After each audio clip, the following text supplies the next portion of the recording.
بسم اللہ الرحمن الرحیم۔ السلام علیکم دوستو، آج کے اس ویڈیو میں ہم جانیں گے کہ کیا جنات بھی شادی کرتے ہیں؟ کیا جنوں کی بھی اپنی بیویاں اور اولاد ہوتی ہیں؟ اور کیا جنوں کی نسل آگے بڑھتی ہے؟ کیا جنات میں بھی انسانوں کی طرح شادی کا کوئی رواج ہے؟ کیا جن اور انسان کے بیچ شادی ہو سکتی ہے؟ کیا سبھی جن شادی بیاہ اور کھان پان جیسی چیزیں کرتے ہیں؟ کیا ہر جن کی اولاد ہوتی ہے یا کچھ جن ایسے بھی ہوتے ہیں جو پیدا نہیں ہوتے؟ کیا جنات کے کھانے پینے اور انسانوں کے کھانے پینے میں کوئی فرق ہوتا ہے؟ کیا کوئی جن کسی انسان سے شادی کر کے اس کے ساتھ زندگی گزار سکتا ہے؟ کیا جن اور انسانوں کی شادی سے کوئی اولاد ہو سکتی ہے؟ کیا جن کسی انسان سے شادی کر کے اسے اپنے ساتھ جنات کی دنیا میں لے جا سکتے ہیں؟ کیا ہجڑے جنوں کی اولاد ہوتے ہیں؟ کیا جن بھی مرتے ہیں یا وہ ہمیشہ زندہ رہتے ہیں؟ کیا جنوں کی عمر انسانوں سے زیادہ ہوتی ہے؟ ان سارے سوالوں کا جواب ہم آج کی اس ویڈیو میں آپ کو بتائیں گے۔ ویڈیو بہت ہی دلچسپ ہونے والی ہے، اس لیے پوری ویڈیو ضرور دیکھیں۔ دوستو، زیادہ اسپشٹ اور صحیح بات یہ ہے کہ جنات میں شادی بیاہ کا رواج ہے۔ علماء کرام اس بات کا ثبوت اللہ تعالیٰ کے اس فرمان سے لیتے ہیں جس میں جنت والوں کی بیویوں کی خوبیاں بتائی گئی ہیں کہ سورہ رحمان آیت 56 ترجمہ: جنہیں ان جنتیوں سے پہلے کبھی کسی انسان یا جن نے نہ چھوا ہوگا۔ لوامع الانوار البہیہ کے لیکھک نے ایک حدیث بیان کی ہے، لیکن اس کی سند پر بحث کی جا سکتی ہے۔ اس حدیث میں ہے کہ جس طرح انسانوں میں پیدائش کا سلسلہ چلتا رہتا ہے، اسی طرح جن بھی پیدا ہوتے رہتے ہیں، لیکن انسانوں کی تعداد جنوں سے زیادہ ہے۔ دوستو، ابھی بتائی گئی حدیث صحیح ہو یا نہ ہو، لیکن آیت کریمہ قرآن کی آیت سے یہ صاف پتہ چلتا ہے کہ جنوں میں بھی جسمانی سمبند ہوتے ہیں۔ سورہ کہف آیت 50 میں ہے: اب کیا تو مجھے چھوڑ کر اس کو اور اس کی ذریت کو اپنا سرپرست بناتے ہو، حالانکہ وہ تمہارے دشمن ہیں۔ اس آیت سے پتہ چلتا ہے کہ جنات اپنی اولاد اور نسل بڑھانے کے لیے آپس میں شادی کرتے ہیں۔ قاضی عبد الجبار کہتے ہیں کہ ذریت کا مطلب بچے ہیں۔ جن بہت ہلکی اور نظر نہ آنے والی مخلوق ہیں، لیکن اس سے ان کے پیدا ہونے میں کوئی رکاوٹ نہیں ہوتی۔ آپ نے دیکھا ہوگا کہ کچھ جاندار مخلوق اتنی ہلکی اور باریک ہوتی ہیں کہ بنا دھیان سے دیکھنے پر نظر نہیں آتی، لیکن پھر بھی ان کی اس ہلکی بناوٹ سے ان کے پیدا ہونے کے عمل میں کوئی دقت نہیں ہوتی۔ تفسیر کشاف میں علامہ زمخشری فرماتے ہیں، کبھی کبھی پرانی کتابوں میں ایک چھوٹا سا کیڑا نظر آتا ہے، جب تک وہ ہلتا نہیں تب تک تیز سے تیز نظر بھی اسے نہیں دیکھ سکتی، لیکن جیسے ہی وہ رکتا ہے آنکھوں سے اوجھل ہو جاتا ہے۔ اگر آپ اس کے سامنے اپنا ہاتھ ہلائیں تو وہ دوسری طرف گھوم کر ہاتھ سے بچ جاتا ہے۔ اللہ کی ذات پاک ہے جو اس کی شکل، اس کے باہری اور اندرونی انگوں اور اس کی پوری بناوٹ کو اچھی طرح جانتا ہے۔ اللہ اس کی نظر اور دل سے بھی واقف ہے۔ ہو سکتا ہے کہ اللہ کی مخلوق میں اس سے بھی زیادہ چھوٹی اور باریک مخلوق موجود ہو۔ قرآن پاک کی سورہ یاسین آیت 36 میں ہے: پاک ہے وہ ذات جس نے ہر چیز کے جوڑے بنائے، چاہے وہ زمین کی پودوں میں سے ہوں، انسانوں میں سے ہوں یا ان چیزوں میں سے ہوں جنہیں یہ لوگ جانتے بھی نہیں۔ میں کہتا ہوں کہ جب وہ چھوٹا سا کیڑا جو بہت ہلکا اور نظر نہ آنے والا ہوتا ہے پھر بھی پیدا ہو سکتا ہے، تو اللہ جو ہر چیز کو پیدا کرنے کی طاقت رکھتا ہے، اس کی قدرت سے جنوں کی پیدائش کیوں ناممکن ہوگی؟ اللہ جب کسی چیز کا ارادہ کرتا ہے تو بس اسے حکم دیتا ہے ہو جا، اور وہ ہو جاتی ہے۔ سورہ یاسین آیت 82۔ کچھ لوگوں کا ماننا ہے کہ جن نہ کھاتے پیتے ہیں نہ شادی بیاہ کرتے ہیں، لیکن قرآن اور حدیث کے جو ثبوت ہم نے دیے ان سے یہ ثابت ہوتا ہے کہ یہ سوچ غلط ہے۔ کچھ علماء نے بتایا ہے کہ جنات کی کئی قسمیں ہوتی ہیں، ان میں سے کچھ کھاتے پیتے ہیں اور کچھ نہیں کھاتے پیتے۔ وہب بن منبہ کہتے ہیں جنات کی الگ الگ قسمیں ہیں۔ پہلی قسم ہوا جیسی ہوتی ہے جو نہ کھاتے پیتے ہیں، نہ مرتے ہیں اور نہ پیدا ہوتے ہیں۔ دوسری قسم کے جنات کھاتے پیتے ہیں، شادی بیاہ کرتے ہیں، پیدا ہوتے ہیں اور مرتے ہیں۔ وہب نے کہا کہ یہ وہی بھوت پریت وغیرہ ہوتے ہیں، لیکن وہب کی اس بات کو ثابت کرنے کے لیے کوئی ٹھوس دلیل نہیں ہے۔ کچھ علماء نے یہ جاننے کی کوشش کی کہ جن کس طرح کھاتے ہیں، کیا وہ چباتے اور نگلتے ہیں یا صرف سونگھتے ہیں، مگر اس پر بحث کرنا صحیح نہیں ہے، کیونکہ ہمیں اس کا صحیح علم نہیں ہے، اور نہ ہی اللہ یا اس کے رسول صلی اللہ تعالیٰ علیہ وآلہ وسلم نے اس کی کوئی تفصیل بتائی ہے۔ داری اپنی کتاب اتباع السنن والآثار میں قبیلہ بجیل کے ایک شیخ سے ایک کہانی بیان کرتے ہیں۔ وہ بتاتے ہیں کہ ایک جن ہماری ایک لڑکی پر عاشق ہو گیا اور ہمارے پاس شادی کا پیغام بھیجا۔ اس نے کہا، میں اسے غلط طریقے سے حاصل نہیں کرنا چاہتا، بلکہ صحیح طریقے سے اپنانا چاہتا ہوں، اس لیے ہم نے اس لڑکی کی شادی اس جن سے کر دی۔ اس کے بعد وہ جن ہم سے آمنے سامنے بات چیت کرنے لگا۔ ہم نے پوچھا، تم لوگ کون ہو؟ اس نے جواب دیا، ہم بھی تمہاری طرح ہی ایک مخلوق ہیں، ہمارے بھی الگ الگ قبیلے ہیں جیسے تمہارے سماج میں ہوتے ہیں۔ ہم نے پھر پوچھا، کیا تمہارے بیچ بھی الگ الگ مذہبی فرقے ہوتے ہیں؟ اس نے کہا، ہاں، ہمارے بیچ بھی کئی الگ الگ فرقے ہیں، جیسے قدریہ، شیعہ اور مرحبہ۔ ہم نے پوچھا، تم کس فرقے سے ہو؟ اس نے جواب دیا، مرحبہ سے۔ احمد بن سلیمان النجاد اپنی کتاب الامالی میں امس سے ایک واقعہ بیان کرتے ہیں۔ وہ کہتے ہیں کہ ایک جن نے ہماری ایک لڑکی سے شادی کا پیغام دیا۔ میں نے اس جن سے پوچھا، تمہاری پسندیدہ غذا کھانا کیا ہے؟ اس نے جواب دیا، چاول۔ میں نے اسے چاول دیے۔ میں نے دیکھا کہ چاول کا نوالا اوپر اٹھ رہا تھا، لیکن کھانے والا کوئی نظر نہیں آ رہا تھا۔ پھر میں نے اس سے پوچھا، کیا تمہارے سماج میں بھی ہماری طرح الگ الگ جماعتیں، گٹ ہوتی ہیں؟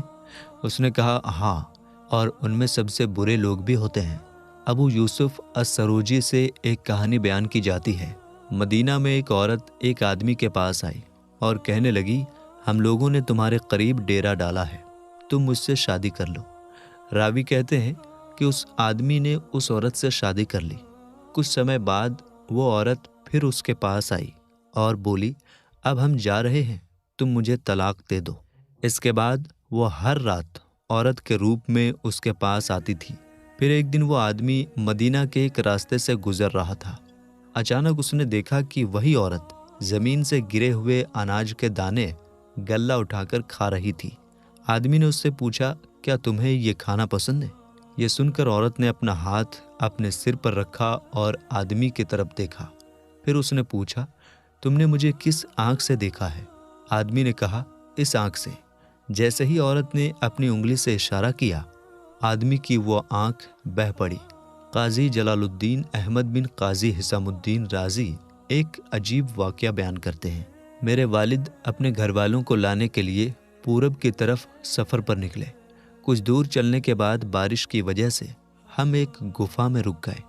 میرے ساتھ ایک پوری جماعت تھی۔ ابھی میں سویا ہی تھا کہ کسی کے جگانے کی آواز آئی۔ میں اٹھا تو سامنے ایک عورت کھڑی تھی۔ اس کی صرف ایک آنکھ تھی اور وہ لمبائی میں پھٹی ہوئی تھی۔ میں ڈر گیا، لیکن وہ عورت بولی، گھبرانے کی ضرورت نہیں، میں یہاں اس لیے آئی ہوں کہ تم میری ایک چاند جیسی لڑکی سے شادی کر لو۔ میں ڈر کے مارے بس اتنا کہہ سکا، اللہ ہی بہتر جانتا ہے۔ پھر میں نے دیکھا کہ کچھ اور لوگ آ رہے تھے۔ وہ سبھی پہلی عورت کی طرح تھے۔ ان کی آنکھیں بھی لمبائی میں پھٹی ہوئی تھیں۔ ان میں کچھ قاضی، نکاح پڑھانے والے اور کچھ گواہ تھے۔ قاضی نے خطبہ پڑھا، نکاح کر دیا اور میں نے بھی قبول کر لیا۔ اس کے بعد وہ سب چلے گئے۔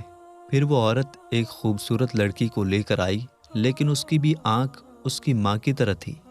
وہ لڑکی میرے پاس چھوڑ کر چلی گئی اور میرا ڈر اور بڑھ گیا۔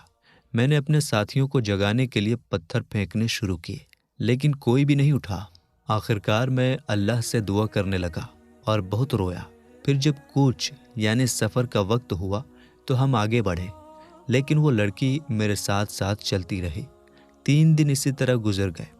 چوتھے دن وہی عورت پھر آئی اور بولی، لگتا ہے تمہیں یہ لڑکی پسند نہیں، شاید تم اسے چھوڑنا چاہتے ہو۔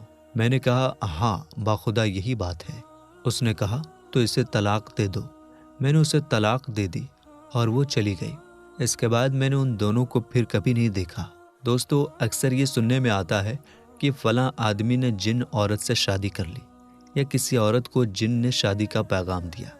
سیوطی نے پہلے کے کئی علماء سے ایسے قصے بیان کیے ہیں جن میں پتہ چلتا ہے کہ انسان اور جنوں کے بیچ شادی ہو سکتی ہے، جیسا کہ ابھی میں نے آپ کو کچھ قصے سنائے ہیں۔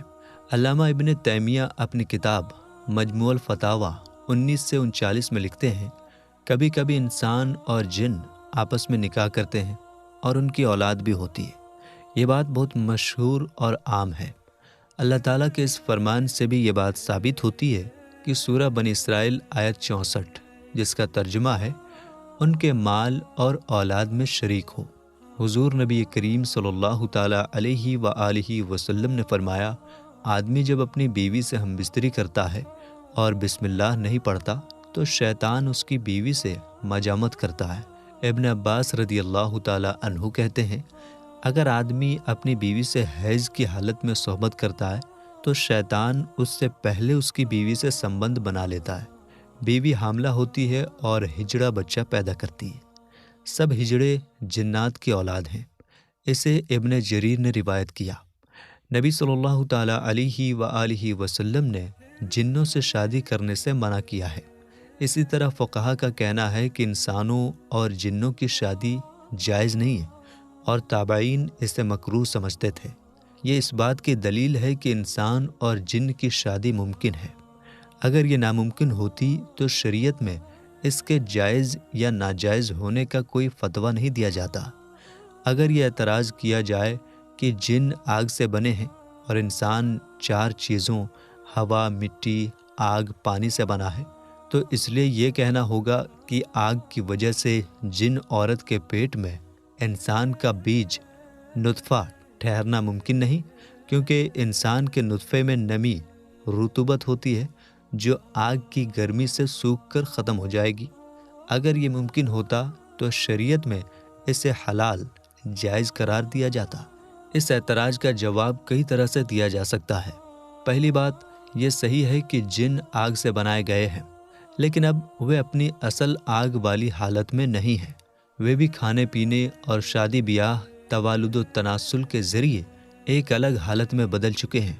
جیسے انسان مٹی سے بنا تھا، لیکن اب اس کی اولاد مٹی نہیں بلکہ ایک الگ روپ میں ہے۔ ہاں، یہ سچ ہے کہ جنوں کا باپ آگ سے بنایا گیا تھا، جیسے انسانوں کے پہلے باپ آدم علیہ السلام مٹی سے بنائے گئے تھے، لیکن آدم کی اولاد سیدھے مٹی سے نہیں بنی۔ اسی طرح جنوں کی اولاد بھی سیدھی آگ سے نہیں بنی۔ حضور نبی کریم صلی اللہ تعالیٰ علیہ وآلہ وسلم نے بتایا کہ آپ کو نماز میں شیطان نظر آیا تو آپ نے اس کا گلا گھونٹا، جس کی وجہ سے آپ کو اپنے ہاتھ میں اس کی زبان کی ٹھنڈک محسوس ہوئی۔ دوسری روایت میں ہے کہ میں اس کا گلا دباتا رہا، یہاں تک کہ اس کا لعاب، تھوک ٹھنڈا ہو گیا اور اس کی زبان بھی ٹھنڈی ہو گئی۔ شیطان کے لعاب، تھوک کا ہونا اس بات کا ثبوت ہے کہ وہ اب اپنی اصلی آگ والی حالت میں نہیں ہے۔ اگر وہ اب بھی پوری طرح آگ والی حالت میں ہوتا تو اس میں ٹھنڈک کیسے محسوس ہوتی؟ اس مسئلے پر ہم پہلے ہی چرچا کر چکے ہیں، اس لیے اسے دہرانے کی ضرورت نہ ہے۔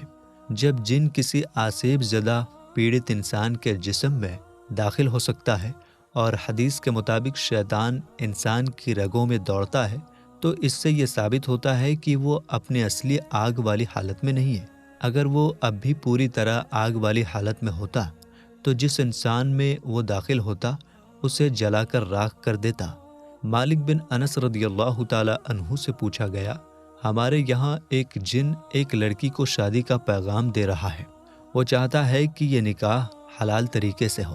مالک بن انس رضی اللہ تعالی عنہ نے فرمایا، شریعت کے لحاظ سے میں اس میں کوئی حرج نہیں سمجھتا، لیکن مجھے یہ پسند نہیں کہ اگر کوئی عورت حاملہ ہو اور اس سے پوچھا جائے کہ تمہارا شوہر کون ہے اور وہ جواب دے کہ ایک جن، اگر ایسا ہونے لگے تو اسلام میں فساد پھیل سکتی ہے۔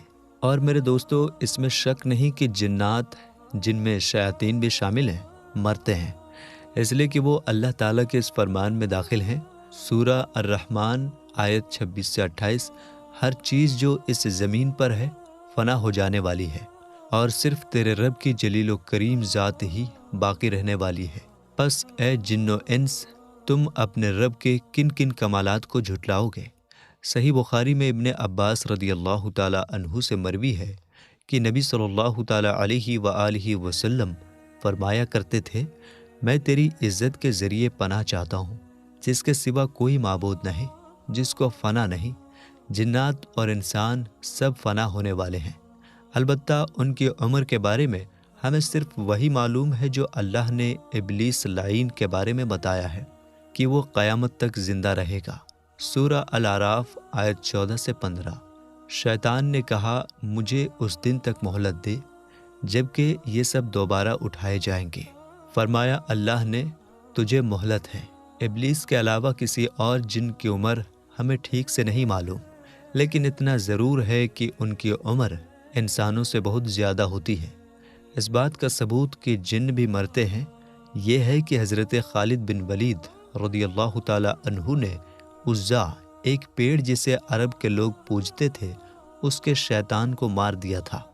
اس کے علاوہ ایک صحابی نے اس جن کو بھی مار دیا تھا جو سانپ کی شکل میں آیا تھا۔ تو میرے دوستو، ہم یہ امید کرتے ہیں کہ یہ ویڈیو آپ کو اچھی طرح سمجھ میں آ گئی ہوگی اور ویڈیو آپ کو بہت پسند آئی ہوگی۔ ویڈیو پسند آنے کی صورت میں لائک اور شیئر کیجیے۔ ملیں گے انشاءاللہ تعالیٰ ایک اور دلچسپ ویڈیو کے ساتھ۔ السلام علیکم، اللہ حافظ۔